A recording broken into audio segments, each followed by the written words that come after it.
Professor Rother and Dr. Stevens made, we can see how slow change happens. And even when government is presented with compelling evidence, with real facts, even in light of that, they're still very slow to change, and they're still very slow to make the changes. I'm mindful that we don't have one of our jurors. Shall we start?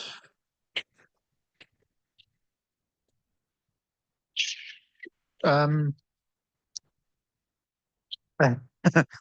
afraid that if we start singing, that takes us down another path. And the path that we're meant to be on now is a path of efficiency, because time is not on our hands. So I'm going to make a start regardless. If you could just put up a couple of slides. I promise you I'm not going to bore you with lots of slides. And hopefully they're quite informative slides that kind of give a sense of what some of the drivers are. So why are we seeing what we are seeing? Why are we seeing a government that is slow to change? Why are we seeing these chemicals on the market? Why are these chemicals still available to all of us? Why are they still being used widely in agriculture? And to do that, it's useful to kind of understand what the trends are that are happening around the world. So I'll talk a little bit about what our, the use of agrochemicals in South Africa relative to our global, to our international obligations. But more importantly, I think in this session, we'll demonstrate and show that in the context of a disaster that happened in Durban. And you've been hearing little bits and pieces about UPL and this massive fire that happened in Durban. So we have some really exciting presentations from community people who were directly affected during the UPL disaster. And we'll also hear from an expert who was also in Durban as part of a civil society kind of sectoral approach in trying to understand what was happening in UPL, and understanding and teasing out what were the drivers for why UPL happened, and subsequently the consequences of the UPL disaster, and more importantly about the public health impacts of the UPL disaster. So we'll hear from Rajen Naidoo. He'll have the final say in this tribunal. So that's really exciting. So let's just go to the next slide quickly. This gives you a sense of the growth in chemicals use, and these are imports of chemicals into our region, into Africa, by value, and you can see the massive amounts of chemicals that come to South Africa in particular. And if you look at the difference between the two reporting periods, between 2002 and then in 2022, in 20 years, you can see how much more of these chemicals are coming in. And although the percentages don't seem massive, they don't seem like they're big percentages, what we are talking about is millions of tons of chemicals.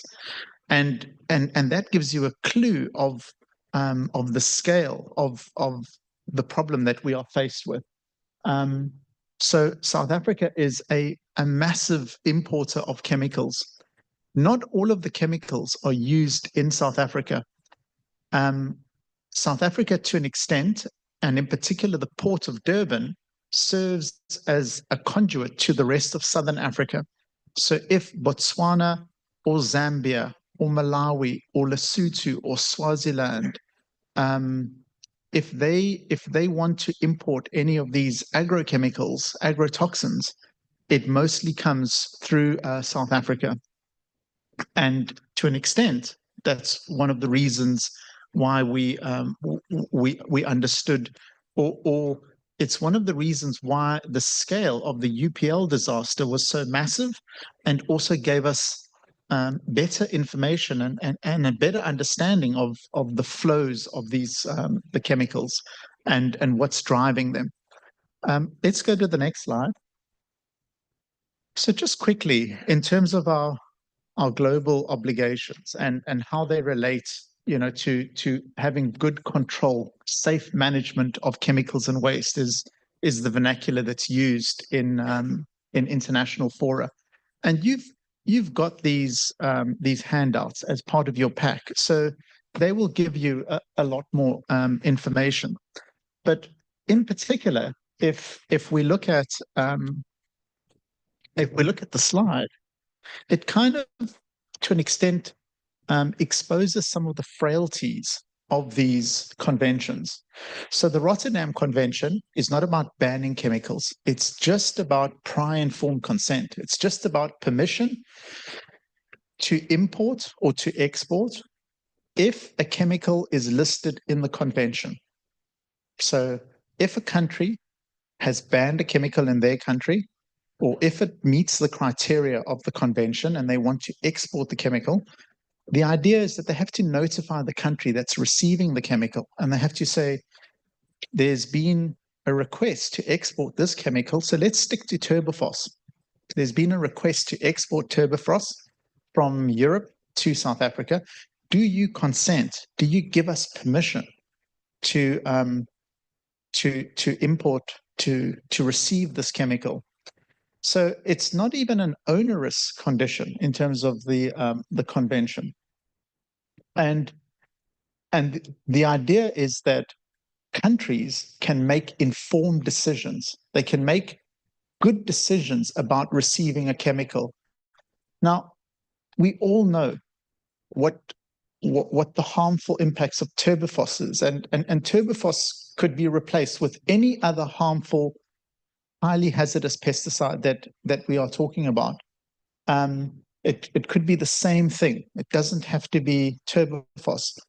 In South Africa, generally, when we get a request, as Professor Rother mentioned earlier, generally it's a tick box exercise. Our designated national authority just ticks and says, is it on the list? Do you have to, do I have to? There's no checking. Why are you importing this chemical? For what reason? Are there alternatives that are safer, that are available? Has anybody tried to use these alternatives?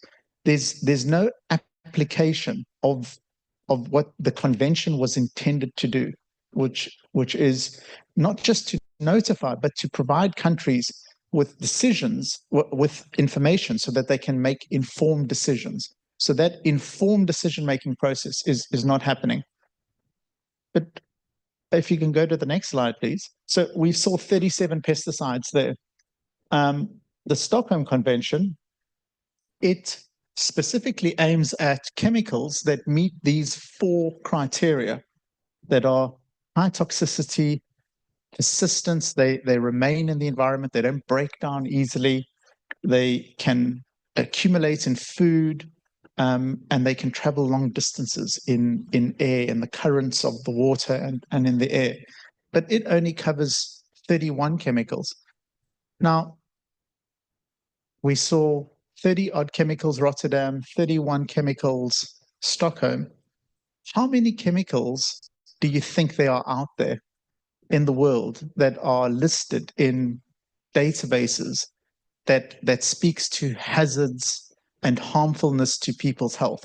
How many do you think? Is it 1,000? Is it 5,000? Is it 50,000? Is it 100,000 or more? It's more than 100,000. And these conventions, these global treaties, the process to list chemicals in them is onerous, and it takes a long time. The Rotterdam Convention has been in force since 1998. This is its 27th year. And yet a chemical that nobody can dispute its harm to health, something called chrysotyl asbestos, has never been listed in the Rotterdam Convention, regardless that this is just for sharing information. And the reasons for that is because it's a political process. Countries, chrysotyl asbestos. Um, and countries argue and fight against the listing of these chemicals. And in the same way, the Stockholm Convention also has a structure called POPROC, Persistent Organic Pollutants Review Committee. And in that committee, they have to nominate chemicals that meet these criteria, and then countries fight about whether or not they list it. So these are onerous processes. They take time. They are inefficient.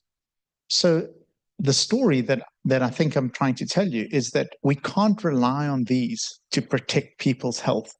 You cannot rely on these agreements.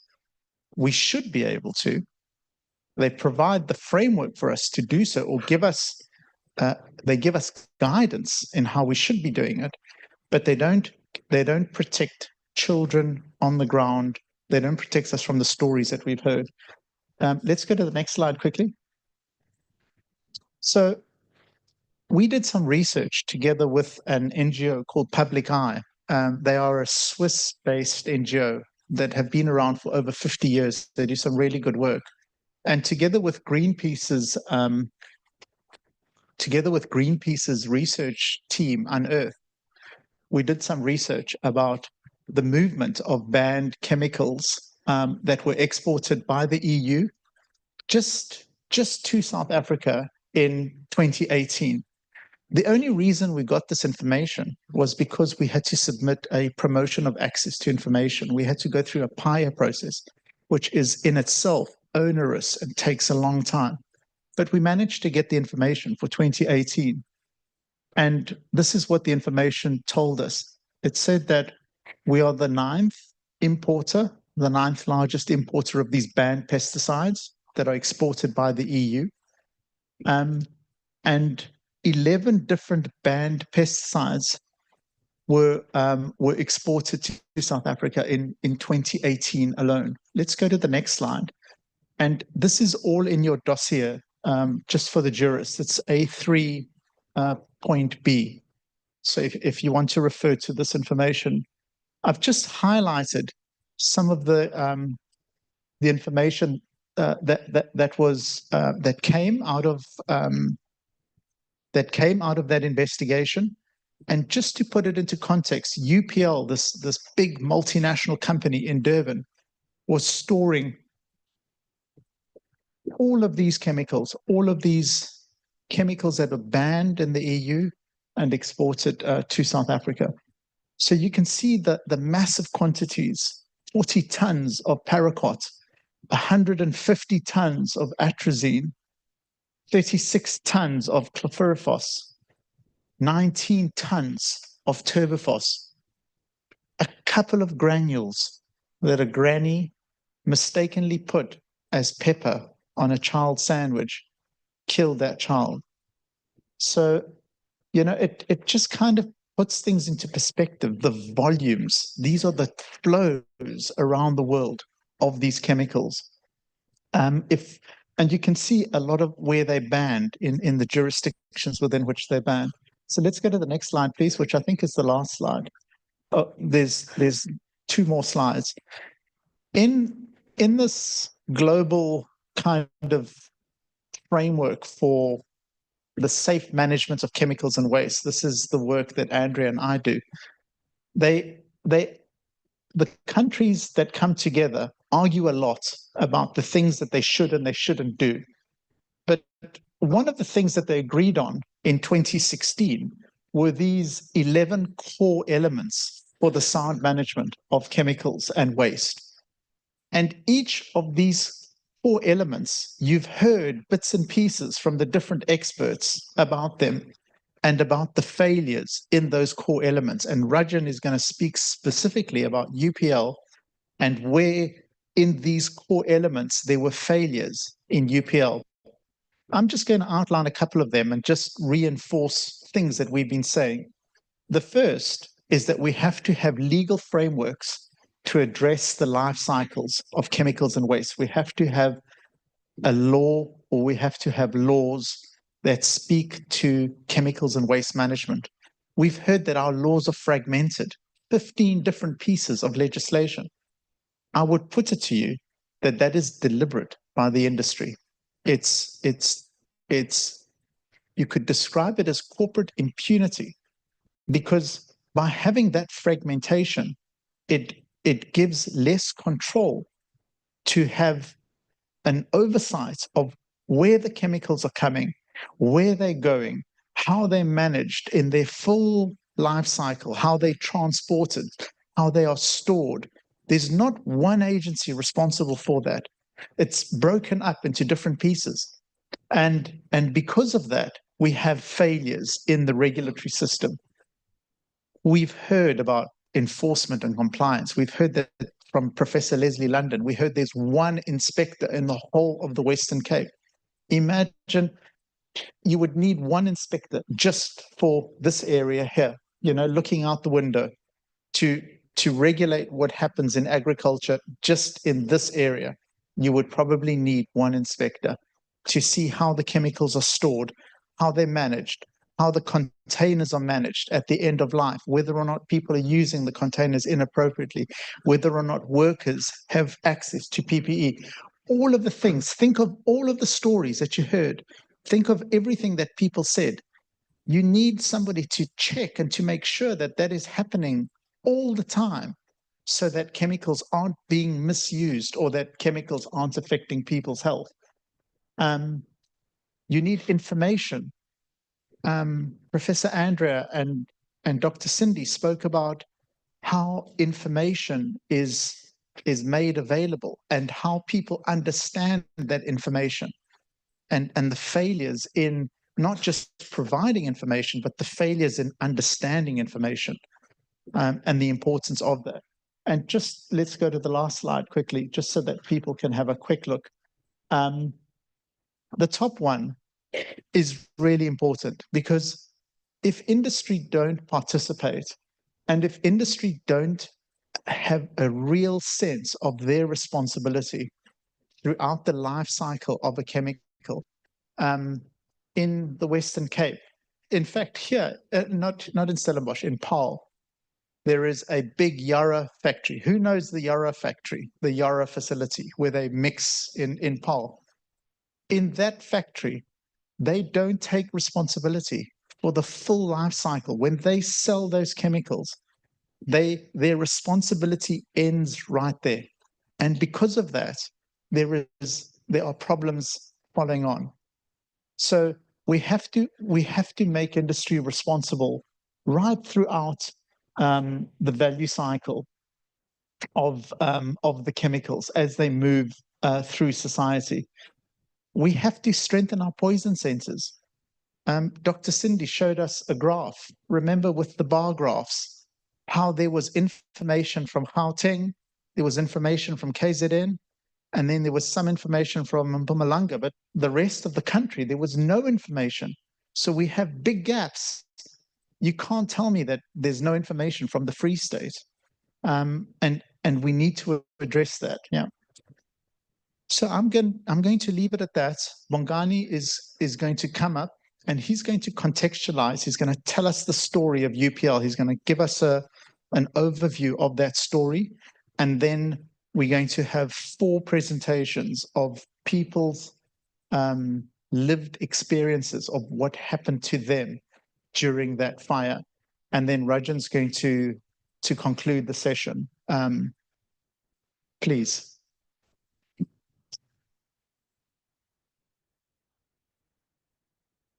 So I just want to be of assistance to the bench and everyone, because we work on the agrochemical industry from the foods perspective. And I think it's very useful what Rico has presented about the export from Europe. Now, this is a really important issue because it underpins many, many NGOs' campaigns around double standards. And I think it's important for us to bear in mind the nuances that are at play in regard to the export of chemicals from Europe. And I'm looking at a publication from Public Eye that Rico referred to. And it's very clear that they're saying, and it's true, some chemicals like chlorothalonil has been exported from the EU. But it also says a fungicide marketed by Syngenta. And I advised everyone yesterday that Syngenta is China. The government of China is an agri-business player. I think it's very important for us to understand that, because if we're not going to look at that merger, you see, it's very important for us to pierce the corporate veil, so to say. So I will leave it there. Thank you very much. Thanks, Mary.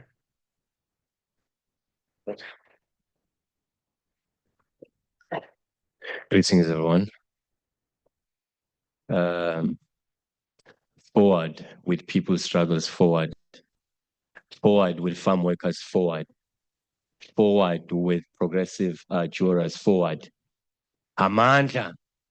Amandla. I won't stop until I see every mouth moving. Amandla.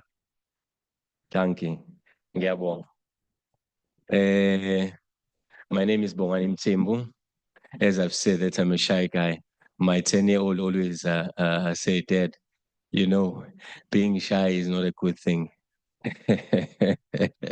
16 years as an activist. I'm still shy. I'm joking, ladies and gentlemen. Ma, the three of you. You spoke fear. Your Spitfire. It means I didn't pronounce it. Please do not lose that. Never lose that. Rico is getting excited. So mine, I'll make sure that from the 30 minutes I have, I'll only use 15 minutes. Yes. So I'll go straight to the introduction.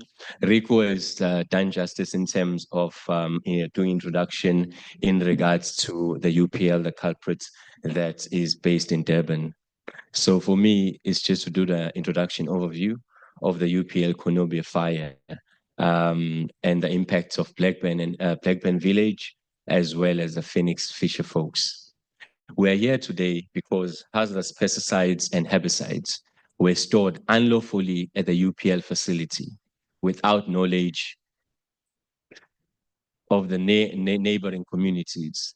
When the warehouse caught fire during the civil unrest 2021, it was declared as a national disaster by the then Minister of Fishery and Forestry, PFF Minister Babalo. This was not just a fire, it was a toxic catastrophe, poisoning the air, water, livelihoods, and those living closest to the site. Incident summary. On the 12th of July 2021, the UPL Konobia Warehouse fire released a toxic mix of pesticides, herbicides, and industrial chemicals into the environment, ruthlessly impacting nearby communities.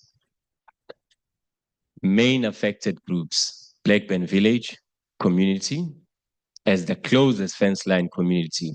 Residents suffered severe and ongoing health effects. Phoenix Fisherfolks, unable to resume fishing due to the contamination of marine life, leading to economical devastation.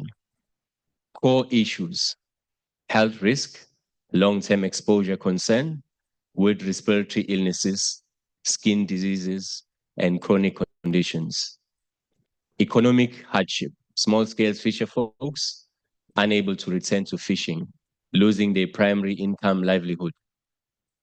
Government inaction, lack of accountability and enforcement against UPL. Who is UPL? Background of the company and the landowner.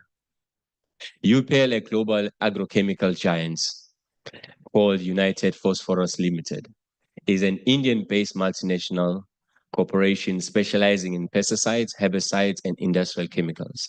It has a global presence and has faced multiple environmental and health-related controversies in various countries. In South Africa, UPL operated the Konobia warehouse without proper public transparency regarding its hazardous chemical storage and the danger it poses on neighboring communities. These violated safety regulations and put communities at severe risk. Who owns the land? The UPL Warehouse was leased by UPL from a private landowner whose role and liability in permitting hazardous chemical storage without necessary environmental impact assessment must be scrutinized. This is indicative of the laxity, failure of governance at the local level, and the duty of care that the state is required to exercise to ensure the health and safety of its citizens. And I believe that each and every one of us know that enshrined in our Section 24, in our Constitution, Section 24A, says everyone has a right to a clean environment that is not harmful to their health and well-being. But if you and I were to challenge just that act, unfortunately, against these multinationals, it will be a fruitless exercise. Because, as it has been stated on the previous speakers, challenging these multinationals, they've got the power, they've got the money, they've got the influence, they control government. And yet we have one of the most progressive constitutions on the earth. Unfortunately, it's meaningless to our people. So it's time for us to challenge this constitution and say, does it really change, or is it meaningful to our people, or it's not even worth the paper it's written on if it's not really meaningful to our people? We're not only talking about the farm workers, but we're also talking about communities that are suffering from coal mines, suffering from petrochemical industries that Section 25 should be protecting, but it's not protecting at all. I'm sorry, that wasn't part of this, but I was just taken by, yeah, sorry. Yeah. Legal transgressions, violations of national and international laws. International laws violated. The Basel Convention on Hazardous Waste. South Africa, as a signatory, failed to regulate hazardous chemical storage and disposal. Stockholm Convention on Persistent Organic Pollutants, POPs, as it was mentioned by the previous speakers. Pesticides stored at UPL likely contain persistent pollutants leading to long-term environmental damage. UN Guiding Principles on Business and Human Rights. UPL failed its corporate responsibility to prevent human rights abuse related to toxic exposure. National laws violated. A, National Environmental Management Act, NEMA, of 1998. UPL failed to obtain environmental authorization for hazardous chemical storage. The government failed in regulatory oversight, allowing the warehouse to operate unsafe. B, Hazardous Substance Act, 1973. UPL storage of toxic chemicals did not comply with legal safety standards. C, National Water Act of 1998. Toxic runoff contaminated water bodies, violating water protection laws. D, Occupational Health and Safety Act of 1993. UPL neglected workplace safety measures, worsening the disease impacts. E, Disease Management Act of 2002. The government failed to act swiftly, exacerbating community suffering. Cause of complaints and responsible parties. Responsible parties, health and livelihood impact. The Blackburn communities suffered respiratory illnesses, skin conditions, and long-term illnesses. Phoenix Fisherfolks lost their livelihood, leading to economical distress. Industry, 10 minutes, thank you. Government failures in oversight and response. Health department, inconsistent medical support for affected residents.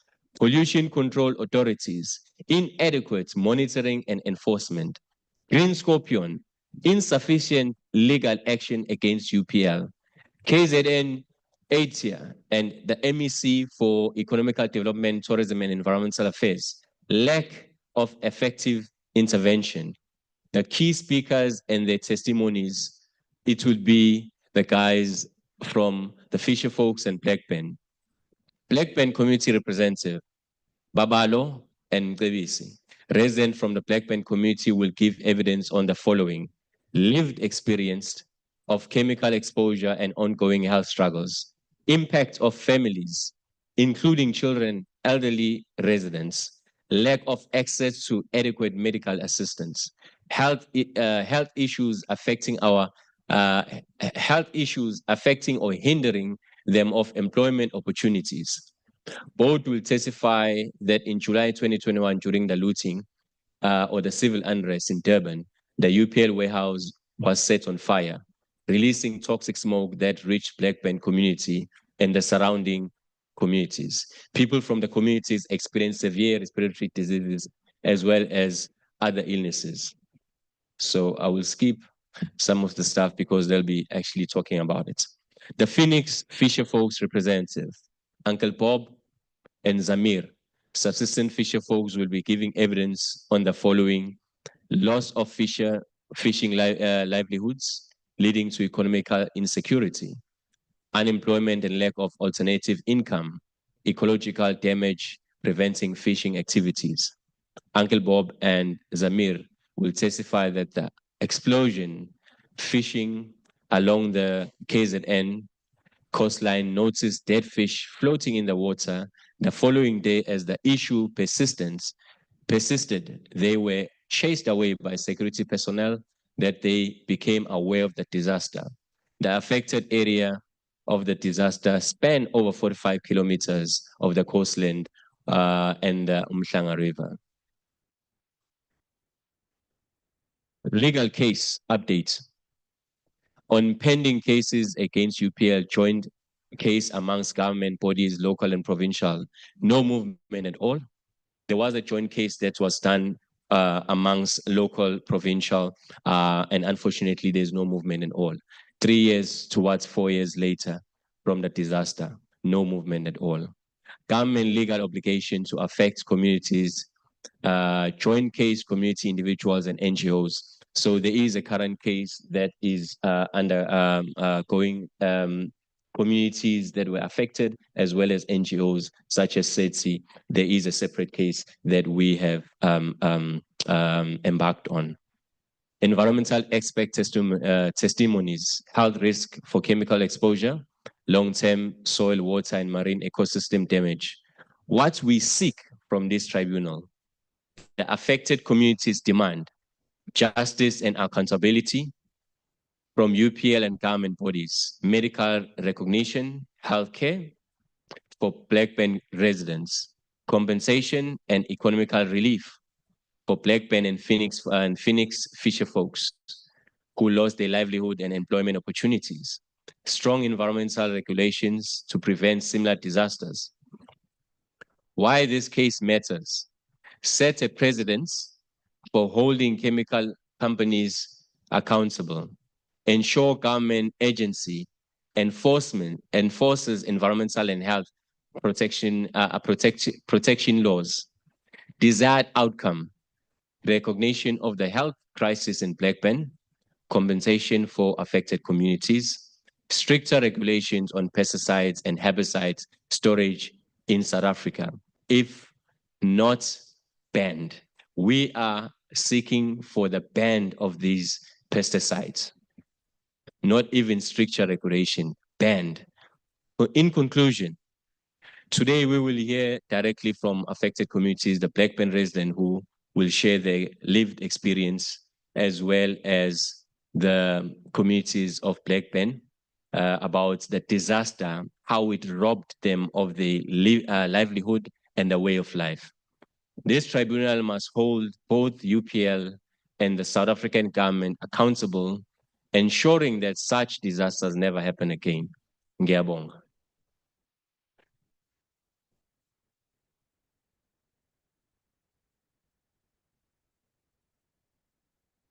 Thank you very much, Bongani. And if you haven't made the link. These are some of the pictures from following the Blackburn disaster, that UPL disaster. I mean, you can see the water's turned green, and in this case, this is probably paraquat that's that's doing this. And there's some pictures of fish kills. Can I please call up the subsistence fishermen, Uncle Bob and Zameer, if you could please come. Come together. You can sit here.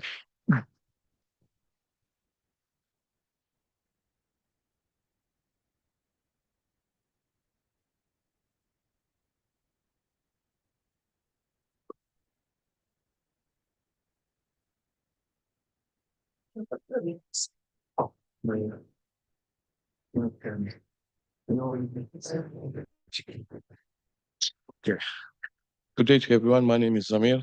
I represent the KZN subsistence Fisherfolks, and this disaster has brought a lot of people to drastic measures like going to other organizations seeking food hampers and all this. Reason being, their livelihood has been taken away while they were busy sustaining a family. This disaster has occurred, and leading to this disaster, a lot of people, their utility bills, their children's, how can I say it? It's the children's livelihood as well has been taken away. Reason being of the smells that were coming from this chemical, where people had to put wet towels to block their windows so the smells doesn't get into the houses. And there was also like black ash, like when you burn sugarcane, it was falling onto Phoenix. So a lot of people has gotten ill at that time, and they have had some respiration issues where they couldn't breathe, where the local clinic has taken care of that. So I was put there by SETSI to represent the KZN Subsistence Fisherfolks, which is a sister body to SETSI. So when I've been questioning all this here, why didn't they set up clinics for Phoenix and the people that's been affected by this UPL disaster, there was no answers.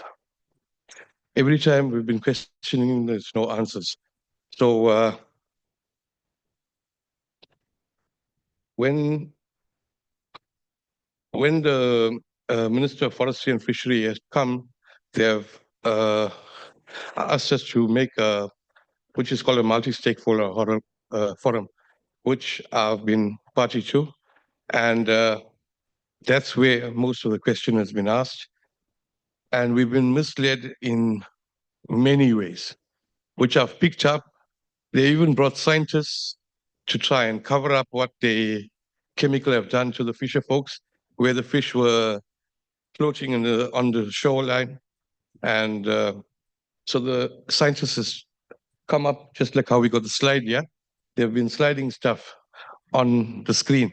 So they put up a slide over here showing us that, hey, there's a lot of marine life back, seaweed is back and all this. So when they came up with the marine life, they had about 6 or 7 fish in a rope through the mouth, which shoreline fishermen don't ever put rope through fish mouth. It's only divers that do that. So I stood up and asked the question, and even the scientists couldn't give me an answer. So I asked her, where did you get this picture from? Because if you're telling me this picture you took while you was doing your research, so that means we misled you. And then there was no answers as well. So also I asked them to go and get some research from the clinics for the respiration issues. And that has also come to a dead end. I'll give my colleague a chance to speak because we're all in the same boat, sailing the same way. Thank you.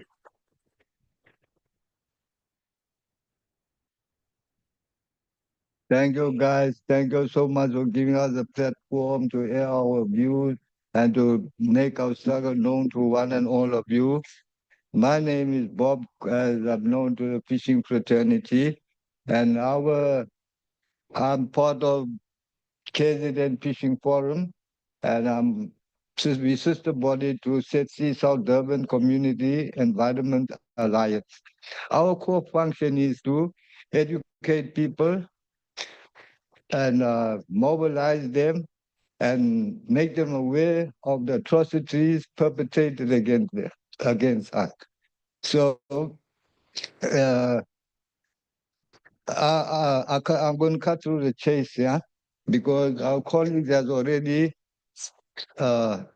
briefed you up with all aspects of our struggle. So I want to get into the nitty-gritty of this because UPL, toxic, hazardous, poisonous, chemical waste has had a devastating impact on our lives, on our health, and our livelihoods. My wife, who has a underlying chronic illness, which was exacerbated by the toxic atmosphere that my wife and I fished with other ladies. So she took a turn for the worse.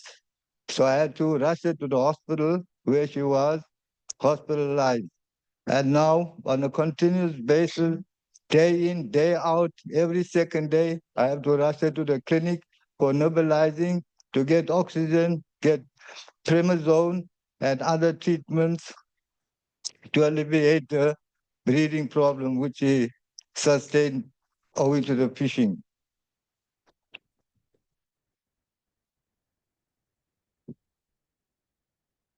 I'm here to represent our courageous mothers, fisher ladies who brave storms, lightning, burning hot sun, and inclement weathers to assist their husbands to sustain their households and put food on the table. We salute them.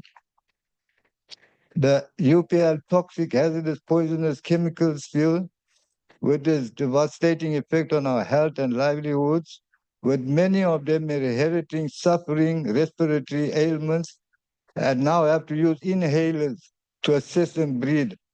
Also killing off a lot of marine life and fish and invertebrate. And my wife's condition is deteriorating all the time, and other ladies who fish in the same areas.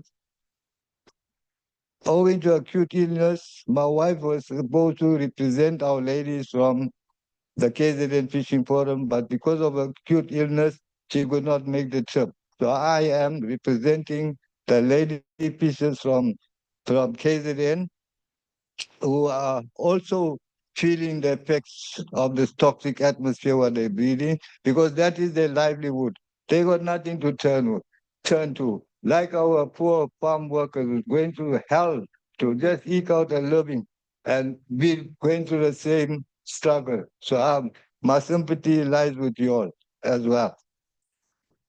I also have my wife's medical report on hand, where she's in treatment every second day to alleviate the breathing problem.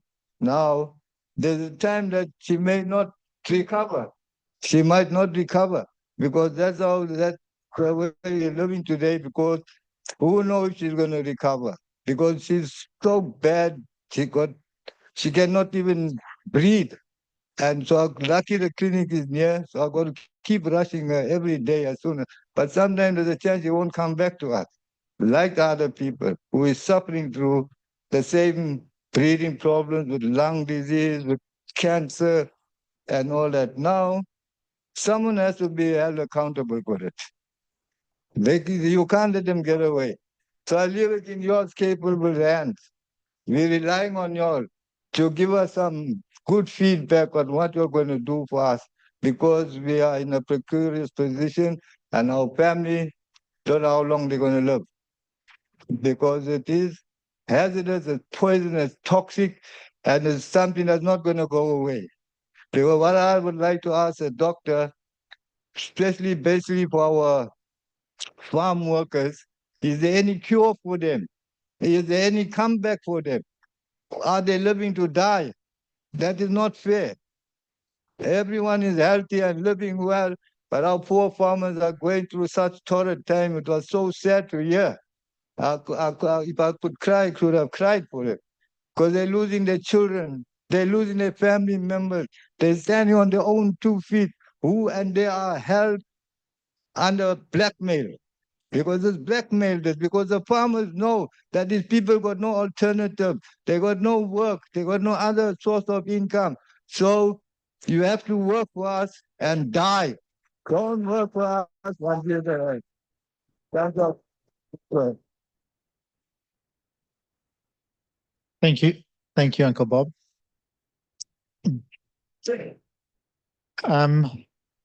Let's move on to the next two Blackburn community folks, Mcebisi and Babalo. If you could both come together. And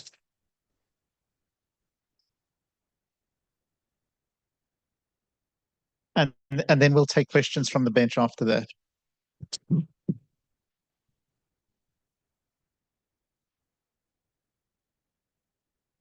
Morning, everyone.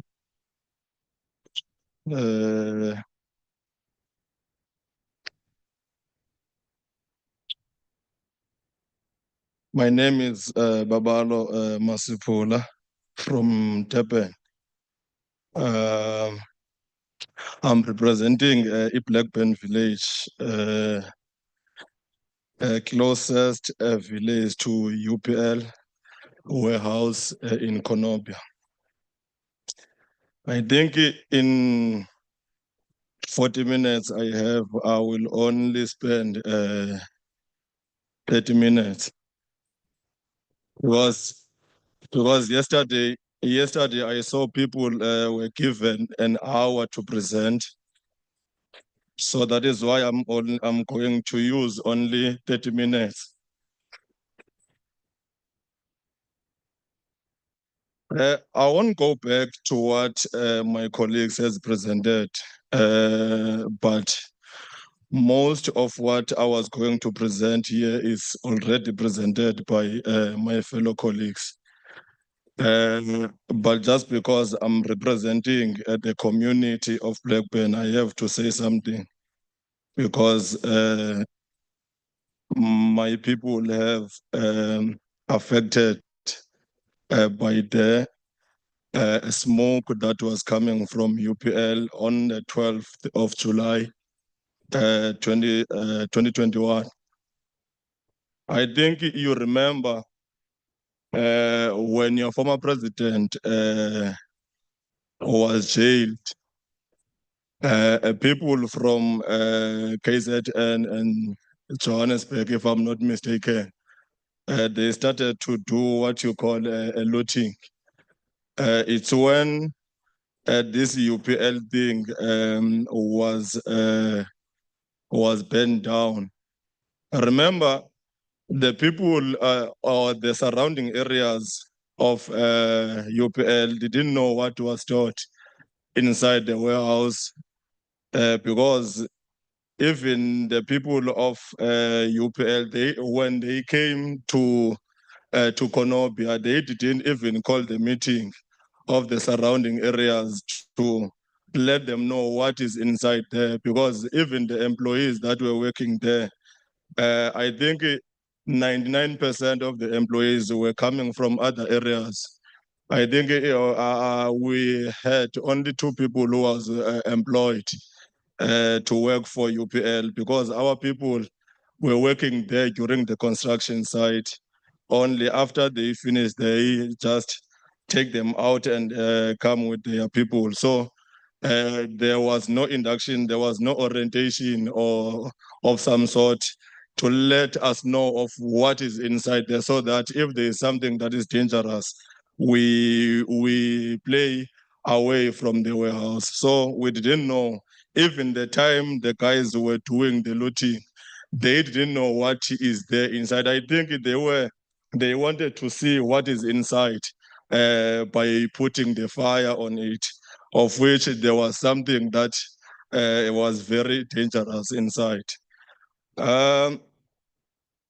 we started to hear there's a terrible smoke during the night,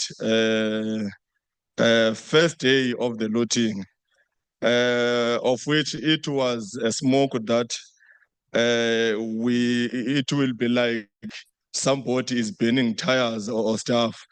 Because we during that night we didn't able to sleep very well. Even if you are trying to sleep, in order for you to sleep very well, you have to take a blanket over your head so that it will be better for you to sleep during that night. So it was very, very difficult for the young children and the old people, because you remember, us at our age, we can try by all means to prevent ourselves in the smoke, in this smoke, but we were very, very worried for the adults, because it's easier for them to be affected and get sick as well. Because most of the people that they are using the different treatments, so it means their lives are not very strong as compared to us, like comrade myself here. You see that the children are always playing around, even if it's good or not. They are just playing. They didn't notice of what is up. Even if they can notice, but if they can able to play, they will continue playing. So that is was our worry in most of the time during that fire. But the main problem was that in Blackburn, honorable judges, we only have a clinic that comes once a week, which is on Mondays. It means even if you can, you are sick, starting from Tuesday up until Sunday, there is no clinic in the village that you can attend to get help. You see, up until Monday. It means I don't know whether government they want us to collect all the diseases that we have so that they can come on Monday, having a lot of people who are sick. We don't know. That is the problem that we have. But another problem, honorable judges, is that even though there was this fire that was established on the 12th of July 2021, it takes more than 2 weeks even for UPL to act, because what we expected from UPL, because they knew how dangerous these chemicals are, they supposed to come to the village to place a 24-hour clinic, since they know that we don't have a proper clinic or a full-time clinic in the village to deal with these people who are affected by the smoke, you see. But they didn't do that. They just kept quiet up until a municipality came, I think, after 3 weeks to come and let us know that let us not go to the river, because most of the time the children's are swimming to the river. Some of the people, they are washing their clothes to the river. You see, in this picture, this road is going straight to Blackburn village, and it's where the people are washing their clothes and the young children are swimming, of which this is what was happening during that time of the fire. So that is the main problem that UPL does after they knew that, because they knew that their warehouse has burned down from the first day, you see, but they decided to keep quiet for about 3 weeks for them to let us know to not move towards the river. You see, there are also people from the village who were doing food gardens, and they were using this water to for their plants to grow very nice. Even though there was a chemical, because they didn't know that this chemical, or there is a chemical in the river. They carried on to use this water up until they saw their plants that they started to change color. So it's when they saw that, oh, there is a problem here, you see. Then even the municipality, but we didn't know that even if the municipality has in a same page with UPL, because even them, I don't know whether they were planning to kill that village or what, because even them, even the municipality, they knew that there is something that happened from UPL going down to Blackburn village, because even the municipality, they took time for them to let the community knows about what is happening, because in municipality there is what you call community participation, who communicate everything to us as communities, but they decided to keep quiet about the information they got from the first time, because even the firefighters that they started to stop the fire, it was from the municipality. It means they knew from the first day that there is something happening at UPL. Yeah. Okay, this smoke, I think it took 2 weeks for it to stop.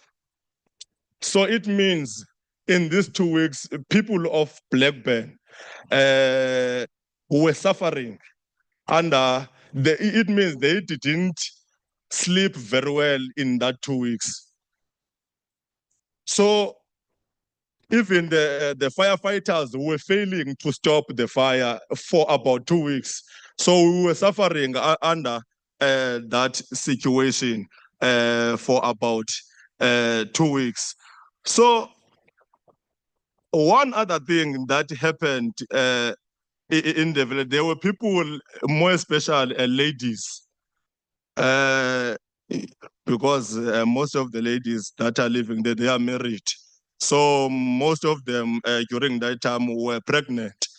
So the problem is that we don't know what happened, or if the people or the children that were unborn on that day was not affected or what, but we felt like there will be a problem just because the chemical was too dangerous, you see. So that is the problem. And also there was no clinic. After 3 months, if I'm not mistaken, Mr. Mthembu, after 3 months, it's where they started to see, oh, really, people of Blackburn are suffering after 3 months. It's where they started to establish a clinic, but far away from Blackburn. That was another problem that we experienced, because they took the clinic far away to, I think, in Umdloti, of which Umdloti, you can't walk from Blackburn to Umdloti. You need to take a taxi. It's about 20 minutes or 25 minutes drive from Blackburn to Umdloti. And you know, the first question that when we were communicating that with the community, they asked us why they need to travel in order for them to get a quality health, of which people who were affected is better in Phoenix because they have clinic, but in Blackburn there is no such. But they decided to take clinic away from Blackburn. Then Blackburn needs to get a transport for them to go in other areas. And also people of Blackburn, they refuse to do so. Only those few people who decided to go to Umdloti just because they were suffering a lot. And they also told us that only out of about 10,000 people, only 92 people who has attended that clinic, because people were pushing for the clinic to come to Blackburn, where a lot of people stays and where a lot of people have suffered. So that it means it didn't have a good impact to us as the community. Even myself here, I just want to testify one thing here. You see, although we are living in Blackburn, we are there are a lot of well-educated people who are staying there. We are using laptops and stuff. Even myself, I can't. After that fire took place, my eyes were affected. I can't even stay in front of the laptop. That is why I just note some notes on my paper here, just because I can't stay a lot of time in front of the laptop, just because my eyes are having problems. So all in all, colleagues, thanks very much.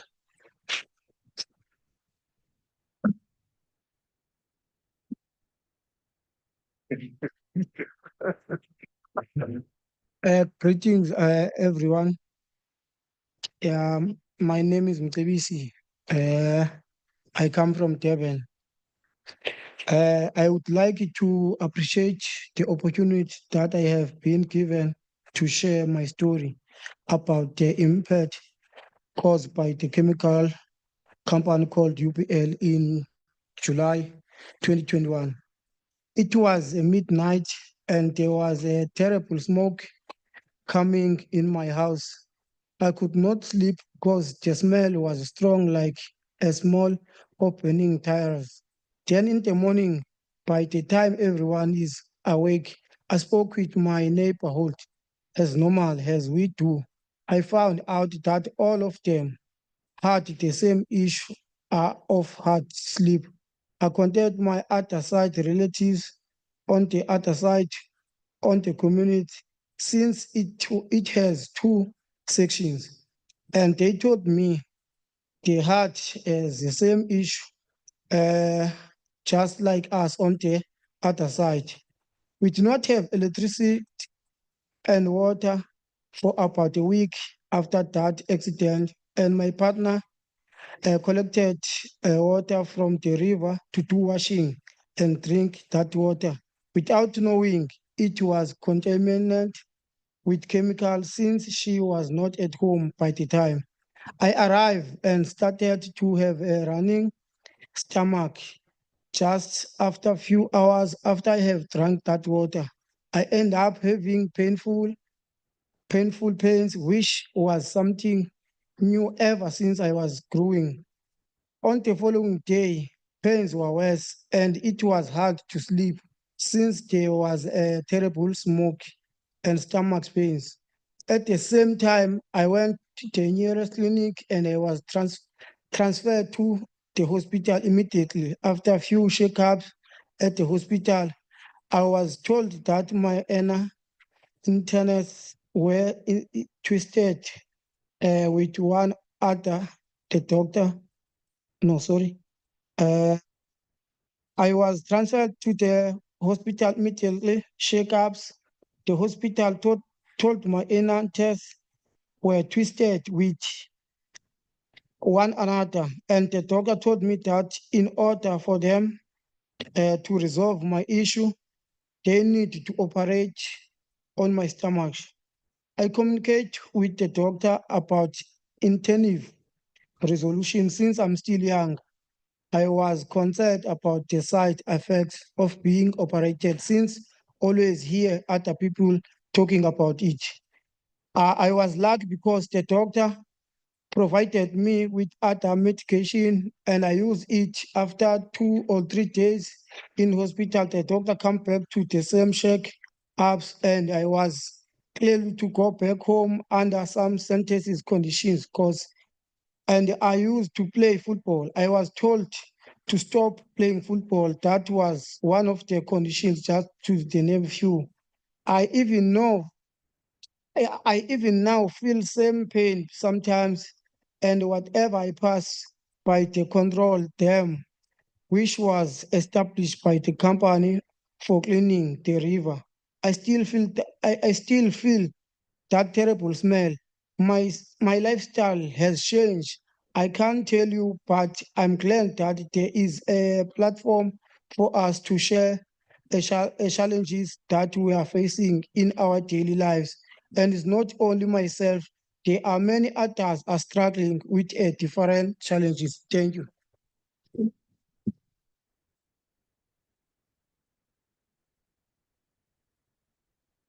Thank you very much, Mcebisi, and to the others, the community people that have testified. Uncle Bob, you said something that struck me. You said, "What can the tribunal do for me? What can be done for me?" And it reminded me of an African proverb, and that proverb says that if you want to go fast, you go alone, but if you want to go far, we go together. All of us, we go together. And I think that is the intention of this kind of structure, this kind of tribunal. It's about us working together as community people, all linking up these struggles, linking up all of the stories and the information, and going together with these stories. I'm going to do a short introduction for Professor Naidoo, because he wasn't here yesterday when he was introduced, but just to do that. But before so, you want to say something quickly? No, man, can you please just give me 2 minutes, because we will not have this time anymore. I think yesterday you said, I think that point was coming from you directly, to say what is it that we want to happen after what we experienced. Yeah, I think I was going to mention that, but I was disturbed by the time because it was gone already. Just because there are people who lost their jobs, businesses, and stuff in Blackburn village. Since I told you guys that there were people who were doing food gardens, but they are not doing those food gardens anymore. We recommend that UPL must be accountable of those people. UPL must do a compensation for those people. UPL must take care of these people who are even sick just now since 2021 July. So that is what we wanted to submit to the judges, that we want UPL to compensate the people of Blackburn who were affected by the chemical.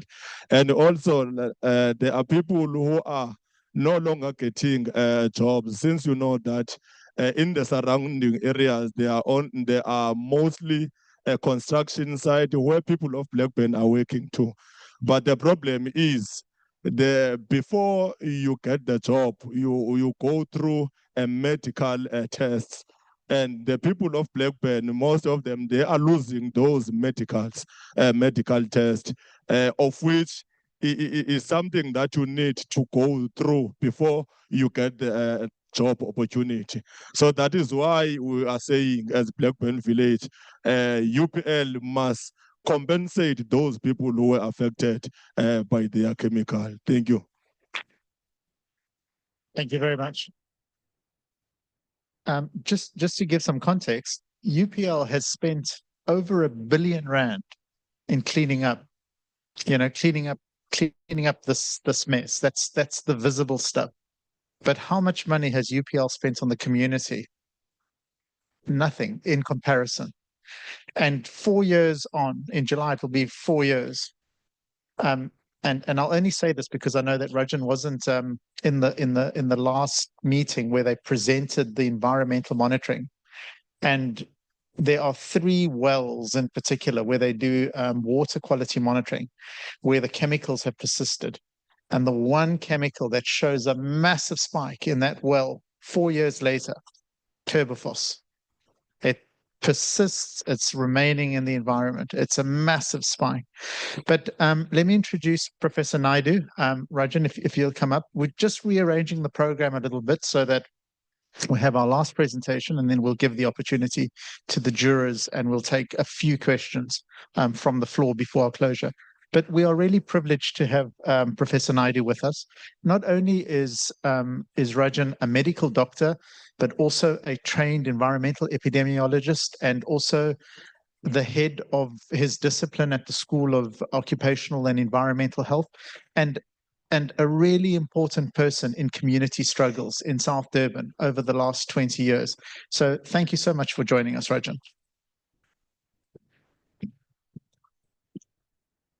Thanks, Rico, for that introduction. I really don't think it was as deserved as he made it out to be, because it's certainly a privilege for me to be here. I'd really like to thank the organizers for giving me this opportunity. I mean, you know, we spend our time in the ivory towers in the university, but it is these sorts of engagements that really give the sort of truth, in a sense, to the work that we do. So I am really appreciative of the opportunity to talk to you. And what I wanted to, I mean, I'm going to have probably a much shorter presentation than I intended to, because there's no way that I can capture the the problems that gave rise to the UPL disaster and the consequences, as well as been articulated in the last few presentations. So thanks very much to the comrades for doing that. So once again, a very big thank you, and good afternoon to friends, colleagues, and comrades, and for being able to listen to me in this last session. My task here is to sort of place all of these things in context. And I think what was very important for me listening to this is that while my talk is going to be using UPL as a case study, some of the things that came up in around the pesticides issues and the communities that have been affected also start to impact on the recommendations that I'd like to make. So, as we've already heard, South Africa has some of the best legislation in the world. Our constitution guarantees that we're supposed to be living in places that are environmentally friendly and protective of the community. But the question is, how well and does that happen? And when it fails to happen, who are the people that are most affected? And as I say, UPL disaster was a sad example of this. So I'm not going to say all of this, but sorry, I'm supposed to say next slide. All right, so I think we've gone past this. I'm just going to flip these on because these are the pictures, but you've heard the story already. Next slide, please. So this slide is useful to see because the X marks the cross of the warehouse, but the yellow arrows track the water sources that the comrades were speaking about. And up north there, you could see that's the Blackburn village. The dark blue that you're seeing there, or the bright blue that you're seeing there, is the water sources that were contaminated. So it shows both the affected communities, the water, the river that the kids play in, and the area where the fisherfolk have been affected. So as I said, our legislation says, our constitution says everyone has the right, sorry, next slide again. Constitution says that everyone has a right to an environment that is not harmful to their health or well-being. Our Health Act makes provisions for making sure that we protect our communities. And our National Environmental Management Act says that the responsible person must access immediate and long-term effects on the environment and public health. And then we have a range of municipality bylaws. The Environmental Management Act provides for the concept of the polluter pays principle. And it says in full text, the costs of remedying pollution, environmental degradation, and the consequent adverse health effects of and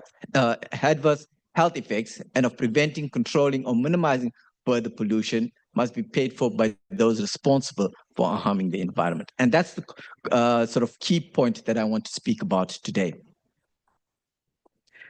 So we know that at the environment at a local level, there are specific areas that are zoned for residential, commercial, and industrial use. Industrial activities further defined for different types of use, whether it's commercial, whether it's retail, manufacturing, etc. And for each of these, there's laws governing this further. So if you have an enterprise that is likely to cause a major disaster, then you have to have disaster management plans.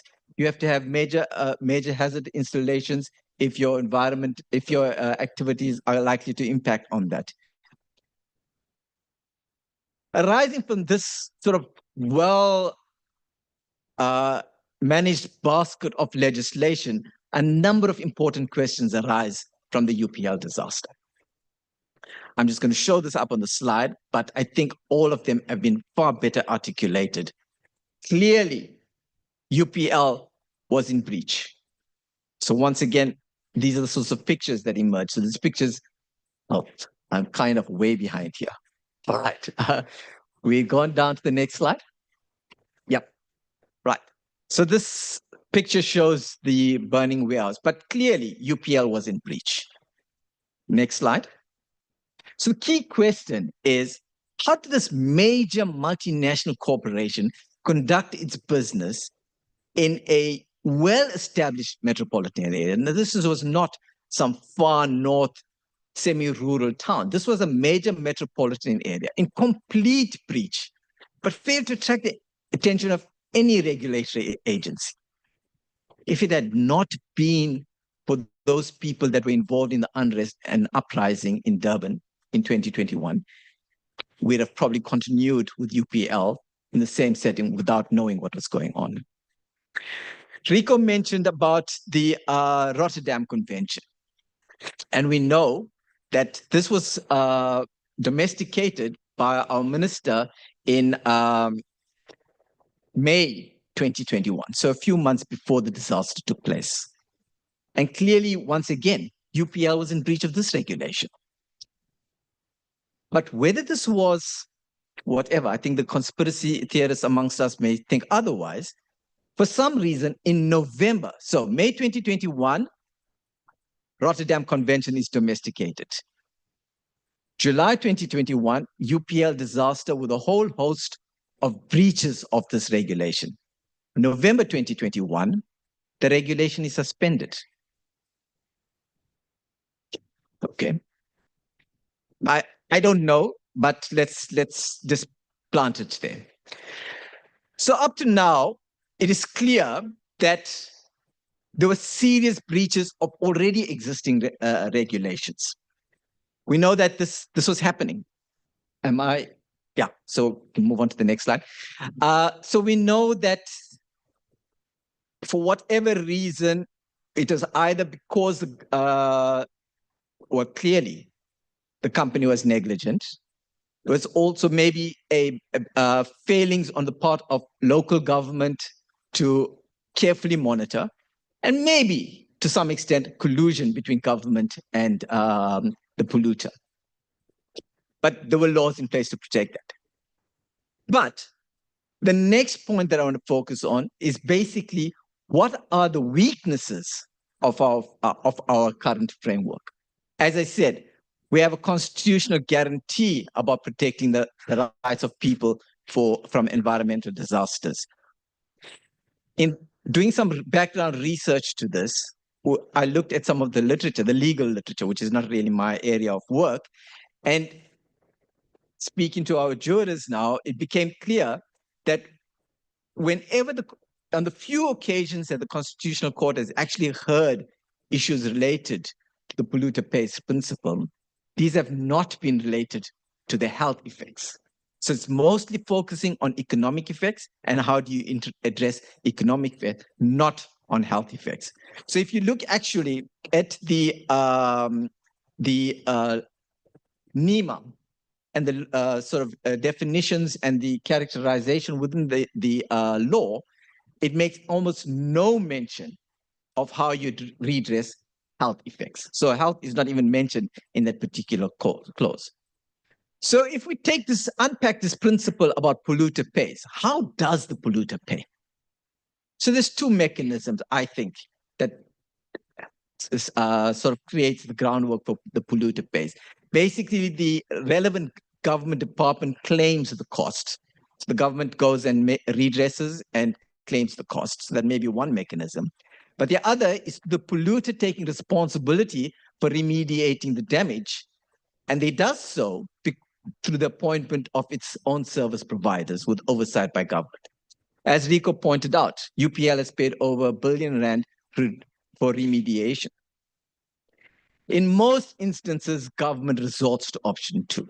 And the reason why it does that, because one, it just does not have the internal resources to manage this process.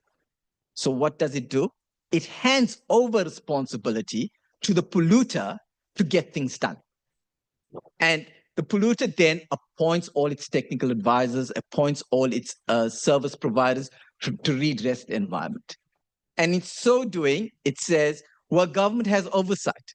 But in order for government to have a high level of oversight or in-depth level of oversight, government has also got to have the same level of technical expertise. And we've heard this through the discussions around the MAC and through the chemicals structure, MCCM. Right? There's this imbalance, and government defers to industry. In the same way here, we see the same thing happening. So when these technical service providers provide all of these technical reports, next slide, please, provides these technical reports, government may have an opportunity to digest, but government has to either employ or engage its own technical experts on this. Or what happens with the communities?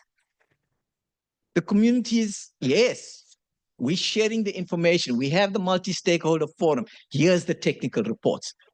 Massive 200-page reports filled with technical information. What does the community do with this? The community is forced to find its own technical advisors, right? Whatever resources it has available. And generally, it goes to people in academia, or it goes to other NGOs which may have these, but who are doing this in an unfunded way. So when we get this technical report review, if it's not between all our other sort of paid for demands, we get a chance to review this. But nobody pays us for the time to do this. Nobody's paying us for the time to translate these technical documents into information that is useful and understandable by the community. So this is unfunded. And so much for the polluter pays. And basically this runs throughout the issue. And then we come down to, as I said, Section 28 is completely silent on health effects. So we know, and we see this all the time, we know that people respond to the acute effects of a disaster, or not even a disaster, day-to-day effects, as Dr. Stevens was emphasizing. The numbers of poisoning cases, it doesn't get to the point of a disaster until you have what we've seen in the last year or so, right? But it's been taking place all the time. It's just been a silent epidemic, right? But when it reaches epidemic proportions, when it reaches disaster proportions, everybody pays attention. What about the longer term effects? Comrade from Blackburn quite clearly articulated. There may be these transmissions of effects from one generation to the next. Who looks out for this? It's 9 months later when the child is born. By that time, UPL is long gone. Forget the Department of Health, right? So all of these things are things that may be happening because of the pollution, but it's things that we're not picking up on. Okay. And why we say this about for the offending companies, the polluter, it's easy to do this, right? It's easy just to focus on the acute, the respiratory problems, the skin problems, and then walk away from it. So it's convenient for the polluter. For government, you ask, why aren't you doing something about this? The communities themselves, they've got their lives to lead. The few increased incidents of adverse birth outcomes where you have increased numbers of children with congenital defects or children born with lower birth weight and then struggling for the rest of their lives. They get lost amongst all the other challenges that poor and marginalized communities feel. So they're not going to make this an issue, nor do they have the resources to say, how do we make the link of that child born with a low birth weight to the UPL disaster which happened 9 months ago? Who's going to provide them with the technical abilities to do that? Okay. So yes, the health impacts are ignored because they lack this framework. We lack the framework to put the pressure on the polluter to address these issues. Our legislation doesn't speak to that. Next slide, please. So just very quickly to speak about, I want to move on to the recommendations. So we've had some very important multi-stakeholder agencies focusing on this. The Human Rights Commission's July's People report, which made a whole list of points around the UPL Warehouse disaster. And then, of course, we've heard from the UN Special Rapporteur yesterday, but Blackburn was also once again mentioned and highlighted, but the community is still being challenged. So that's the background. I think for me, the recommendations that I'm putting forward here are things that I'd really like for the jurists to give thought to, and it comes from years of experience. And I think much of these recommendations, while we've used UPL as a case study, will apply to many, many of the sorts of problems that we see with environmental pollution. Bongani can speak at length, almost on a weekly basis, different factories causing high levels of emissions, which go unnoticed. And these sorts of things that we need to focus. So the first recommendation is we need regulations to address investigation of health impacts of environmental pollution. To the best of my knowledge, there doesn't exist anything within our package of environmental regulations at this moment. I think we need to speak clearly about the establishment of a statutory independent environmental health and impact agency. We don't have that. We have government, which is supposed to be an independent player, coming into the fore to address a pollution problem. But to what extent is government independent when they themselves have failed to apply the laws that are necessary to protect the health of the environment or the health of people from environmental pollution? So government is no longer an independent player. We need an independent. I know in this country, whenever we speak about independent statutory agencies, we all get very concerned about corruption, et cetera, but within the context of environmental pollution and environmental exposures, an independent agency is quite critical. And then we need the establishment of health surveillance programs for affected communities. We've been hearing about the poisonings. We've been hearing about the disaster at UPL. We hear weekly about the problems that the South Durban community faces. Who's investigating? Who's monitoring? What are the consequences? Dr. Stevens over tea was speaking about a child who was affected by poisoning and then became had some neurological issues, causing problems in the family. So we think about the individual that may be affected, but it also has an impact on the family. How do we start monitoring all of these things? And it has to be a longer term monitoring. It can't just be in the month or so or the 3 months of the disaster. It has to be a longer term monitoring. We've got international examples for this. For example, the chemical disaster in Italy, in Seveso. They're still monitoring some 30, 40 years later. The Minamata disaster, mercury disaster in Japan. Monitoring is still going on. Somebody needs to fund that. Who funds it? And how does the polluter pay for that? And then I was very pleased to know that Dr. Kisting was on this panel. because the last key point that I wanted to make was basically we need independent trusts to start focusing on this. We cannot be dependent on, if the polluter is really going to pay, we cannot be dependent on this mechanism where government chooses option 2. Polluter, you do everything, we make sure you do it right, and hopefully everything happens. We need to use the examples that we've seen in the occupational health settings with the establishment of independent trusts for longer term compensation. Compensation was spoken about earlier on. Longer term compensation of people who are diagnosed with conditions long after the disaster is gone. How do you put those sorts of things in place? Who takes care of all the hundreds of kids that have been affected by the turbofos poisoning? Do they continue to depend on the state, who is already challenged in terms of the provision of services? What happens if they do have neurological outcomes? Who takes care of them when they're 20, 30 years old and they're no longer able to generate an income to support themselves? How does compensation work then? Who takes responsibility for that? So we need to start thinking about how we have independent trusts in the environmental health sector as well. And I think those were my last, there's one more slide, but basically it says some of these mechanisms do exist.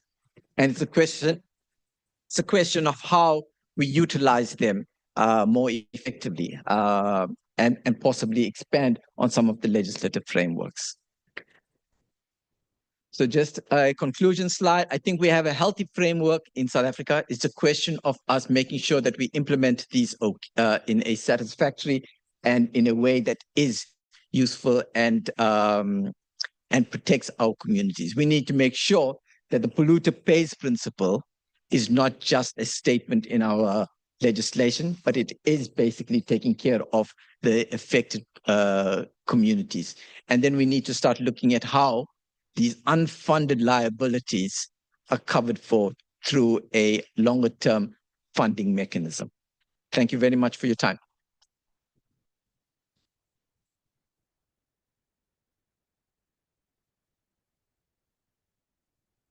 Cool. Thank you very much. I'm sure you'll all join me in appreciating the presentations that have just been made. So we are amazingly kind of on time, and we can take, I think, 3 questions from the floor. So I'm going to recognize the first 3 hands that get shot up. 1, 2, and then we'll offer the opportunity to the jurors.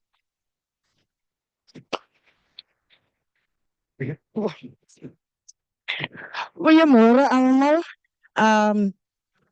Weer eens Margarita Prins. Ek het gister 'n vraag gevra. Ek het gister gevra vir hoe lank moet ons plaaswerkers nog sterwe? Vir hoe lank gaan dit aangaan? Ons het reeds gemaak. Ons het die campaign begin. Ons het klagtes ingegee. Ons het alles gedoen. Maar nou moet dat tot 'n slotsom kom. Ek is bly vir die dokters wat teenwoordig is. Because in Zimbabwe het ek gevra, we need doctors on board om te luister wat is ons plaaswerkers se pleidooi. En ons mense sterwe nog elke dag. Jy gaan werk toe in die oggend. Vanaand kom jy nie huis toe nie, want jy het gesterwe in die wingerd. Jy gaan sit op die trekker, jy spuit gif. Jy sterwe bo op die trekker, in die wingerd. So asseblief, hoor ons plaaswerkers se pleidooi. Genoeg, het genoeg. Otherwise, we will take the law into our own hands and do what we did in 2012. It won't stop here. It's gonna go on because we are losing our lives and our families and in the communities. Thank you. Thank you.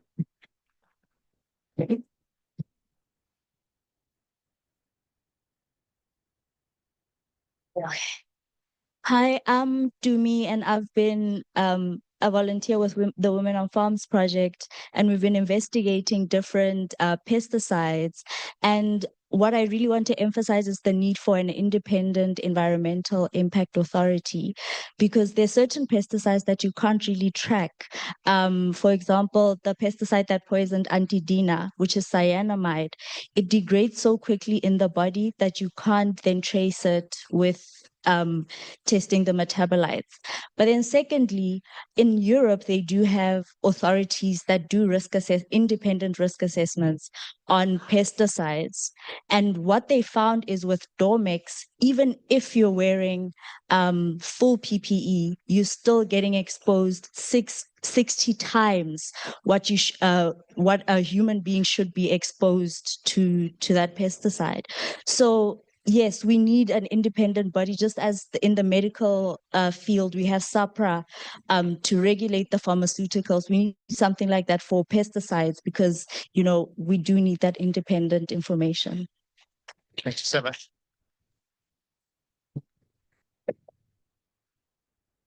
Thank you, Rico.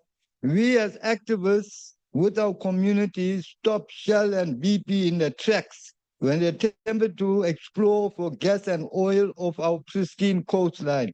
If we could stop these giant multi-million rand corporations from destroying our ocean, why can we not do the same to these chemical pesticides and hazardous suppliers? In Durban, we fought and closed the oil refinery, which was emitting hazardous, toxic, poisonous chemical gases into the atmosphere, thereby affecting the community's health, lives on a daily basis. If we can collectively do the same, why can we not do the same to these people who's supplying these toxic chemicals?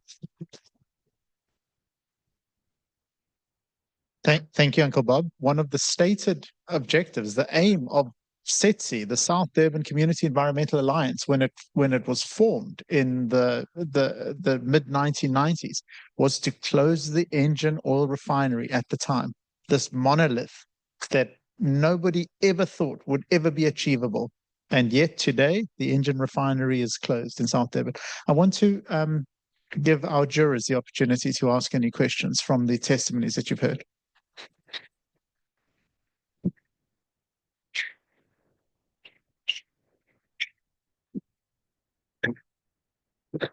I don't know if this is working. Yes. Yeah. Thank you very much. It is always deeply moving and encouraging to hear and listen to the experiences of people who've gone through it. I can feel the smoke. I can experience it because somebody who's lived through it is talking about it. What is so shocking to me is our response. That 3 weeks later, the community learned, don't use the river water. And I'm thinking to myself, what can we do so that communities are not so much at risk? So much at risk. So it's the water, but it's the air. 2 weeks it's burning. Did anyone evacuate people? You see, did people move away? Were people warned what is burning? I'm thinking, people couldn't have known. Now it is with as Rajen was saying, with all the laws that all of us contributed to make better, so that we could all have a better life. All those laws are not helping us if we fail on the practical level. So it means that somehow or the other, we need to find ways to own those rights that come with those laws, to own the rights collectively, and to share that information is a way, as Rico so eloquently said, that African proverb, if you want to go far, yes, you go together. So I just want to emphasize that. So there is much and there are many expectations. Of course, from our side as the jurists, we are hearing you, we are reflecting, but we can only really go together, you see. So I want to emphasize that, but I want us to think collectively, how do we overcome these weaknesses?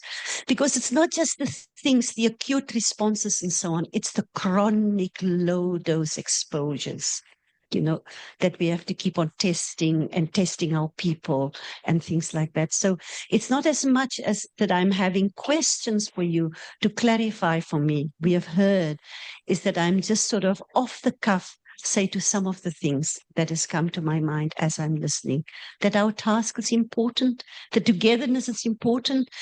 But what I find strange, and Rajen, maybe you have thought about this, when there was a fire here in Mcebisi, the AECI sulfur fire and a sulfur plume was moving over the Mcebisi community, just down the road, really. There was a President Mandela appointed a judicial commission of inquiry, and Judge Siraj Desai led that inquiry. And certainly there was extensive examinations and maybe a measure of resources available, even though it was very unequally attributed and so on and so forth. But examinations happen and measures of compensation, as limited as they were, etc., etc. Why was this not an option with UPL? I'm just wondering, why couldn't there have been a commission of inquiry? Because I think it may have just helped communities so much more. Thank you so much. Commissioner? No, I'm covered by my fellow judge. I must firstly start by thanking all of you for the work that you have done and continue to do on this UPL matter. And thank you to the members of the communities, both from Blackburn as well as the fishing communities, for their testimonies and for staying strong in their struggle for justice with regards to this fire. I am a native of Durban and of that region. So this is also a very personal matter for me. In fact, I grew up around those areas. And when this fire occurred, we all watched in shock.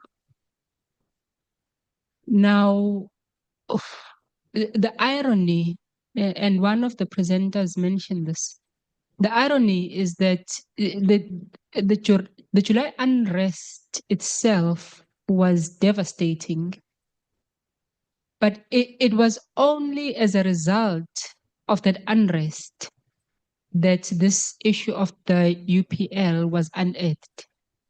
Absent of the unrest, we probably still to date would still not know what was going on in that warehouse. And that is the irony of what has occurred with the UPL.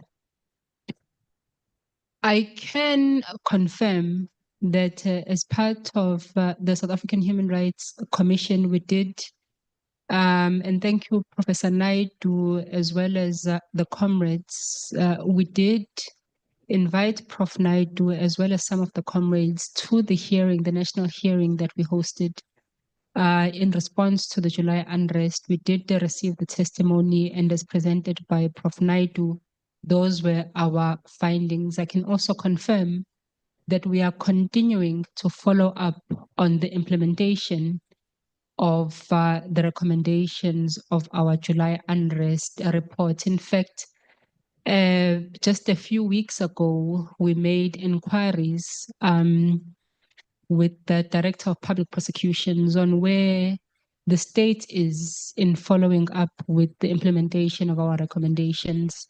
The UPL matter is topmost in our concerns at the South African Human Rights Commission, and we will not rest until justice is served with regards to what has happened in Konabia. We are particularly concerned that the effect is not just in the community, the immediate community. As it was presented, that fire and smoke engulfed the whole city for weeks. And we are yet to understand the long-term environmental impact of the region as a result of the fire that occurred. And our suspicion is that what has been unearthed is minimal to the actual impact of that fire. And this is a serious present and long-term concern. And we are hoping that further engagements in this matter is going to assist us in understanding the full and total impact of that fire. So once again, thank you very much for your commitment to this cause. We are in solidarity with you up until such a time that the whole truth is unearthed and justice is served with regards to this matter. Thank you so much. Thank you, Honourable Commissioner. Thank you. Thank you for everybody for giving us all the information. Let me say, you know, I'm very familiar with this area. We walk on the beach there at 6 in the morning every day. So, as someone said, this took months. And we immediately realized the public was denied information. So none of us knew what was happening, even though there was this polluted air floating.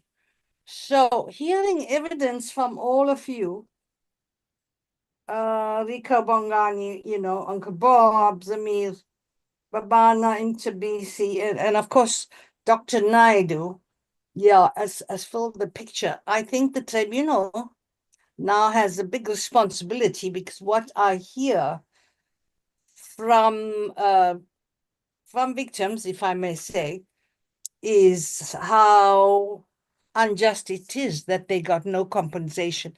So that is their first call. And I'm personally thinking it's a bit artificial for us to keep calling for regulation. You know, that's a long-term thing. This has happened. Victims are prioritizing compensation, and I think the tribunal has picked that up. And as I said, from a position of ignorance, we've now heard from people who've suffered, still suffering. So I think the whole UPL incident, it's very important that it's brought before the tribunal. It may take us some time. I think that I will encourage my fellow jurors to address this as comprehensively as possible and look for other instances where compensation was made immediately. So my deepest sympathies to the families who are still suffering. Dr. Naidoo says, you know, the Constitutional Court has never addressed it as a health problem. So that's shocking to me. And also that 4 years after the event, this travel boss is still shooting up massive pollution. This is very important information for us. Thank you for bringing that to us. And we do have a heavy responsibility in making sure that we cover all your concerns once and for all. Thank you for your help. And of course, I'm really pleased that my fellow juror, Felila, has already looked at the report that came to the Human Rights Commission. That is helpful. Thank you, Rico, for presenting this. Thank you very much, Judge Pillay. In closing the session on UPL, let's just give the presenters a last opportunity to reflect on anything that they've heard. Bongani? Yeah. No, thanks. Yeah, well, yeah, too. Maybe just to also clarify this to our jurors as well, is that we have a very close working relationship with DFFE Portfolio Committee. DDN Portfolio Committee, we worked with them very closely on issues of engine in South Durban, but the new DFFE Portfolio Committee, I wrote to them in October. They promised to come in Feb. October last year, they promised to come down in Feb regarding the issue of UPL as well as the South Durban industries, of which they did 26th and 27th of Feb, just last month. So what has happened is they have put these companies on record. So there was a very intense engagement that we had on the 26th of Feb, where UPL had to respond to a number of questions, of which when I did a follow-up late Feb, they have submitted their response because they couldn't respond to the questions on the day when they were asked. So they will be sharing those response with us. So there is sort of like something happening with the FFE portfolio committee as they are for us as they claim. So I would also encourage as well our fellow comrades, the farm workers, if they could please maybe establish a relationship with the department, the portfolio committee responsible for farm workers or within that sector, so that you build that relationship. We have had a relationship with the FFE for portfolio committee for the past, I would say, 8 years. Yeah. Moving on, the other issue as well, the MEC, the then MEC Ravi Pillay, during the disaster, since it was declared as a national disaster, so then he was given a directive to establish a multi-stakeholder forum whereby different individuals, for example, Rico, myself is there from the NGO side, as well as other experts as well, community members as well. They're part of the MSF. The MSF was established so that there'll be some sort of like communication from the community side and the MSF communicating the issues with relevant officials and stakeholders.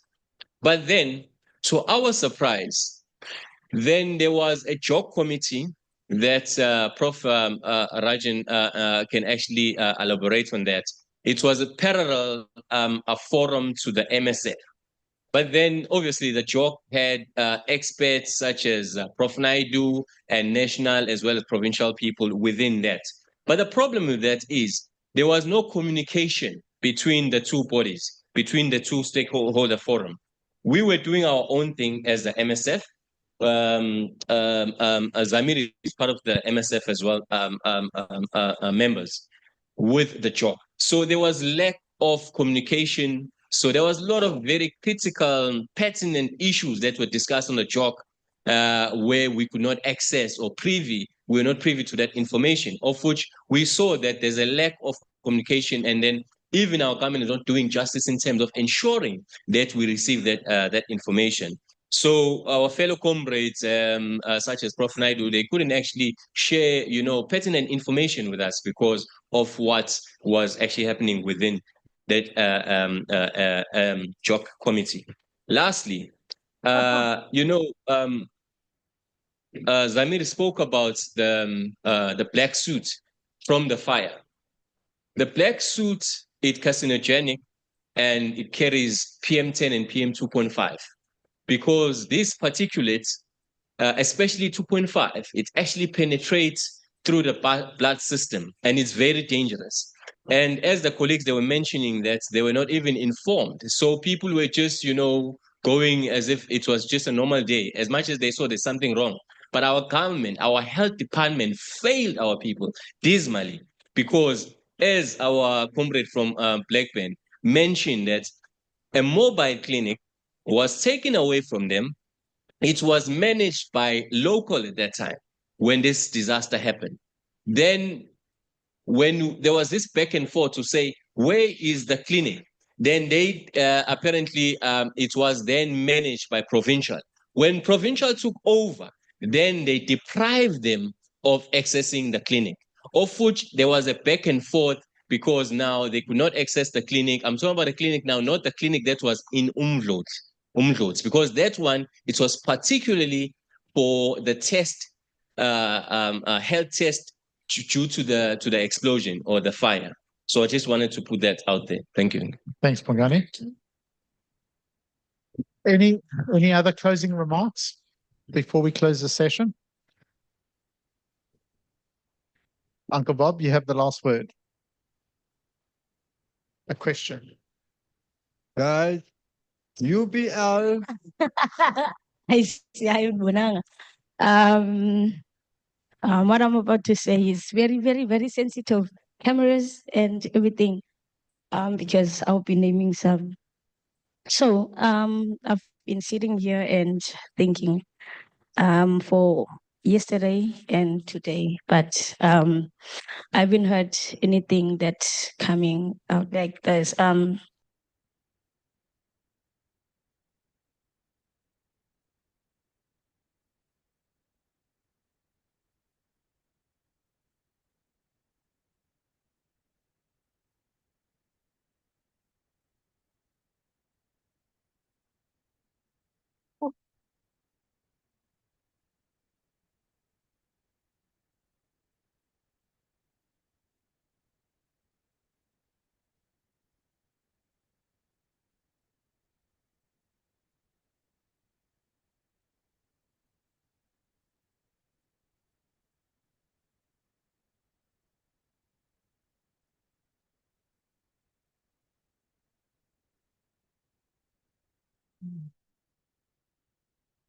Link between the multinationals, very briefly. And try to assist. Stephen also is an expert on these issues. We call them agro dealers, and they're inextricably linked with the whole system. So I don't think we can separate it out. They're inextricably linked with the agrochemical companies. It's part of the whole system. So we can't take them apart. We'll have to deal with it as part, because they do the training. They dispense the chemicals. They've displaced the extension services. They do extension service on behalf of the state and the chemical company, because, as we've been saying, our government is dismantled. And you now pointing out to an example of how it's been dismantled. And these agro dealers are instruments and agents of the agrochemical companies and agribusiness, and are complicit, but they are agents. You understand? They're kind of the middlemen. They're between the community and the company.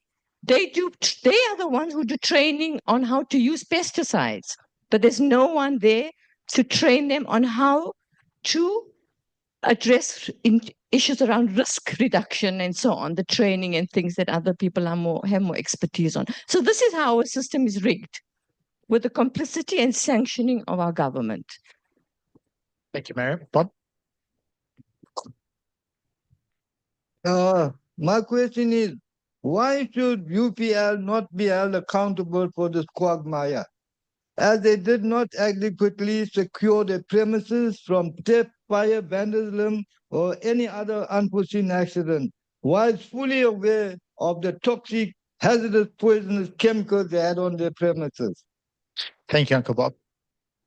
So I think that's a good question to end the session. Before we offer an opportunity to the jurors to make some closing remarks. Sorry, Rico, just one. I just wanted to bring to the jury as well. While we're sitting in the MFS meetings, we've been misled by the information that they are giving us. And we have nobody that's from government side that's assisting to check that this information that they're giving us is correct. And also the water levels that they are presenting to us on a monthly basis is, most of it is also incorrect. Because when they have independent people testing the water, they're coming up with different readings. So I just wanted to bring that to the attention as well. Thank you.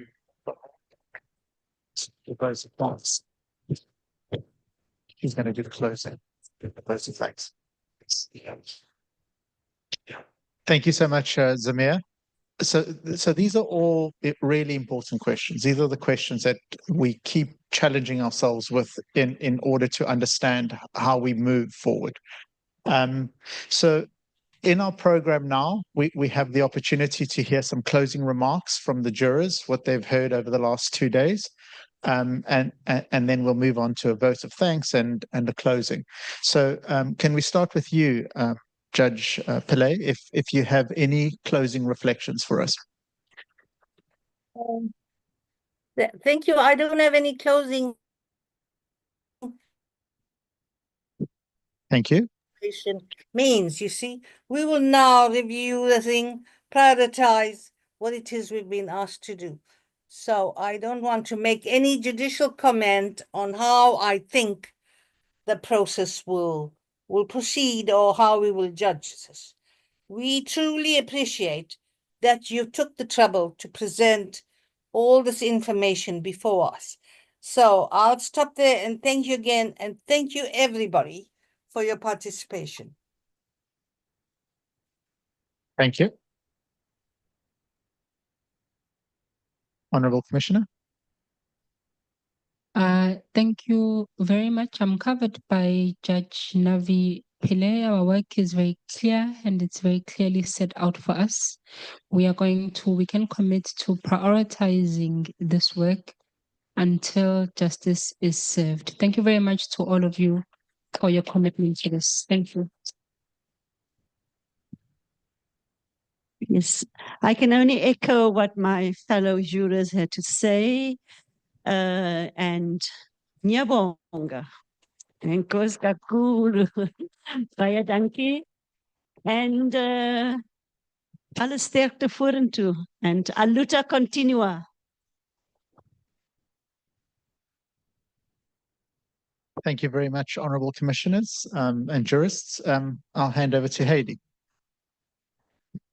Thank you.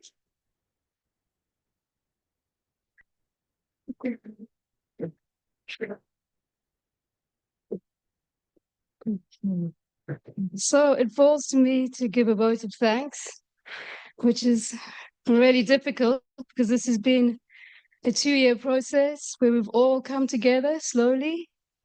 And it's been very collaborative, and so many people have played a role in us getting here today and bringing all of this information together.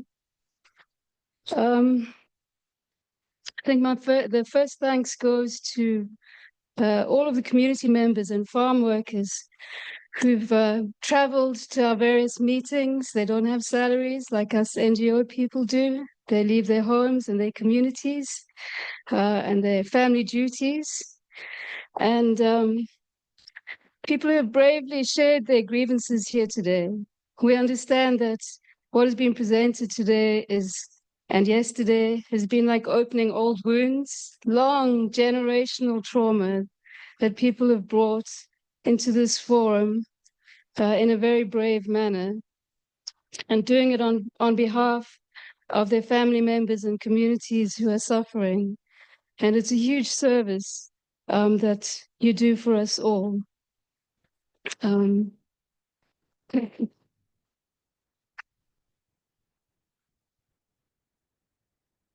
So in one of our very first meetings together, we developed our principles of working together. And it was very interesting for me that one of the key demands that the farm workers made was that they didn't want this process to be branded by NGOs and donors. They didn't want this pain and suffering to be an object for fundraising or for, I don't know how to put it. So that has been honored. And we really thank all of our donors and participating organizations who agreed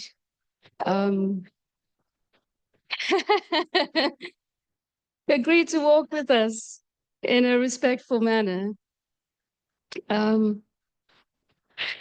So over the past years, we've been supported by many. And the way this all began was that during a meeting, farm workers expressed the desire for a tribunal because so many things had been done and the process didn't seem to be moving. And Moshe and Miriam picked up that desire and decided to make it happen. And they then brought on DKA and Rosa Luxemburg, who agreed to help us put this together. So huge thanks goes to AC Bio and TCOE, Women on Farms, groundwork, the Southern Development Community Environmental Alliance. Also to CASAO, the Commercial Steve During Allied Agricultural Workers Union, to Comrade Fleurs and Faiz, who did a lot of the organizing. You don't have organizational capacity and did that on top of all of your other work. To our experts, especially Leslie London, who's walked with us all of these years, to our experts, Cindy and Andrea, who've come here, Prof. Rajen, all of the experts who presented. I also want to thank the organizing team, the admins of all of the various communities and the organizations in the background, doing all of the nasty budgeting work. And who else? And then this small team that was organizing here, our singing wonderful Cara McKay, Cindy, Deirdre and Rutendo, the ACB team, who've done all the media and helping to get things done, to Dorothy on the media, Kaylee, who's helped in so many ways on a voluntary basis, to Sal, who put our exhibition together, to our translators who've had a real job keeping up with us for a day and a half. Thank you very much. Stephen Greenberg, keeping the minutes. Please, if I've forgotten anyone, please forgive me. Enati? Rutendo? Did I not say Rutendo? It just seems so obvious. Like it's the most obvious thing. Thank you, dear Rutendo. Then, of course, to our esteemed judges. You've given so generously of your time and your expertise. We know that you're busy people. You have many important things on your agendas. We're deeply grateful that you're bringing all of your expertise, all of the power you have in your own spheres, and are willing to take our cause into your own spheres of power. And we appreciate all the guidance you're going to give us on how to move forward. So we keep moving slowly together and find the justice and redress that we seek. So thank you very much. And I call on Moshe to give us some closing remarks.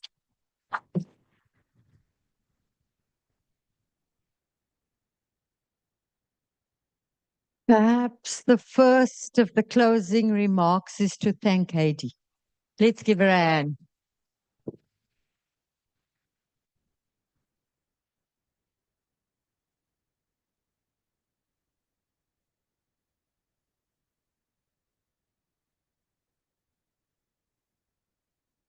I think she cajoled, pulled, pushed in her gentle way over these last years to get us where we are today. So big, big thanks. I think just your spirit helped. It's Heidi mentioned the fact that 2 years ago we had a meeting somewhere, I think it was Johannesburg, this idea of the tribunal was first mooted. I don't think we actually, 3 years ago, I don't actually think we knew what the journey would entail, how we would arrive at this moment today, and how all of the testimonies would bring it together. So I think it's been a very important, a very good journey.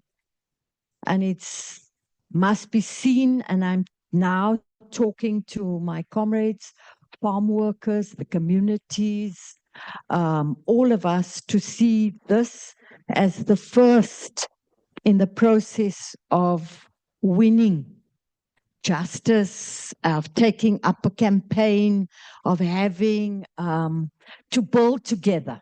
All right? So we mustn't see that at the end of this, tribunal, we're going to have justice.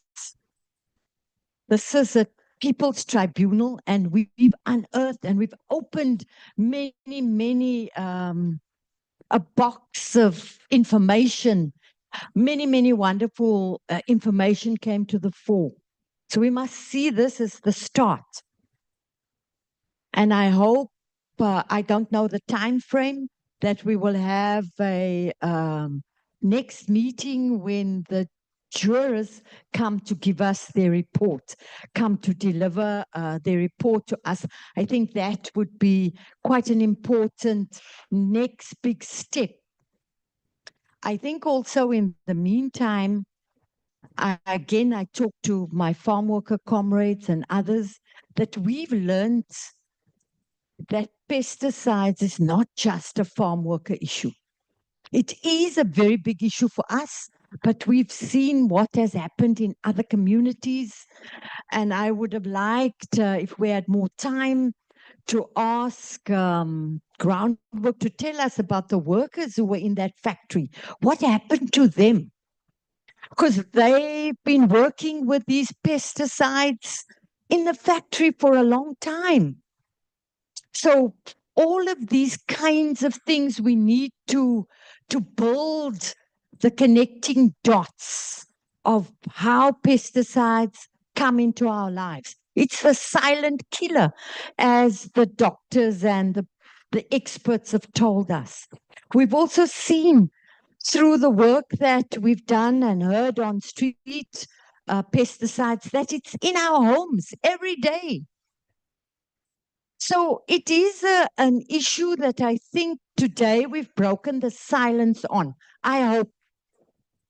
For me, I would have liked to have this tribunal in the center of Stellenbosch, in a public space where the whole community could have come and sit and listened to all the valuable information that was shared in this room. I think it's something that we need to do, and hopefully the tech teams can help us to take the expert with the information that we got into the schools. I went home last night horrified at what was going on at the farm schools. Yeah, I'm fighting. We don't have transport. Children are walking 10 kilometers a day to school, and I forgot about the rest of what children were going through. So you've unbroken the silences in many ways. And I'm hoping to the experts that you will join this campaign. Many of you have been campaigning and writing articles, as Prof. Naidoo said, and keeping it there to be peer reviewed. You must make us your peers. We must become the peers that learn from the studies that you do, because we can make the change. The other academics, they can help to add more value, but make your peers other people, us who are impacted by it. I think it would be really important to do that. Yesterday, we heard many demands. I'm sure the jurors are going to take those into consideration. But we must remember that they are our people's jurors. And our task is to work with the report that they're going to give us, because we've heard government's role at many levels. I was going to say how useless they are, but I won't say that, because we know this. How they don't have the capacity to even act on the smallest of things. So I think we heard and we saw that we need to change policy. We also heard that we need to establish mechanisms and funds, but we also know that we also, as the experts, as the movements, also must begin to think alternatively. How are we going to do some of these things? How are we going to make this issue nothing about us, without us, a reality? No?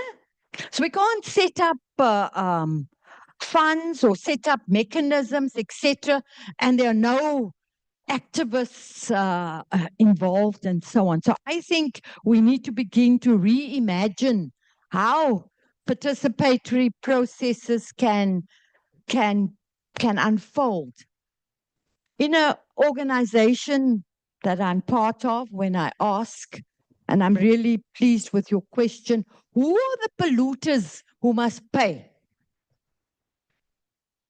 And they keep saying it's baas van Tonder of baas van 'n Merwe, hy moet betaal. Né?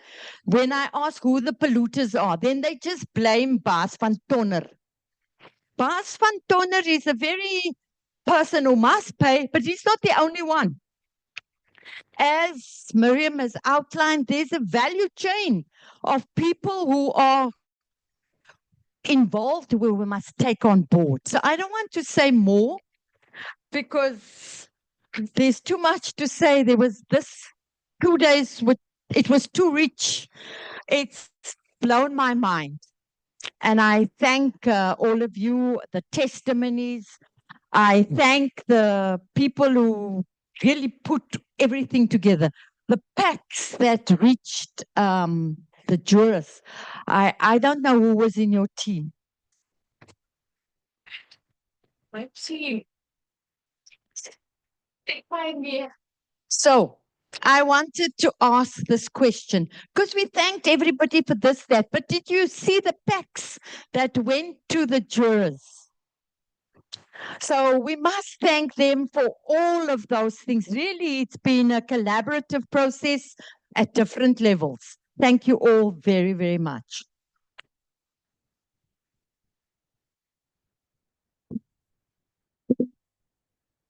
No.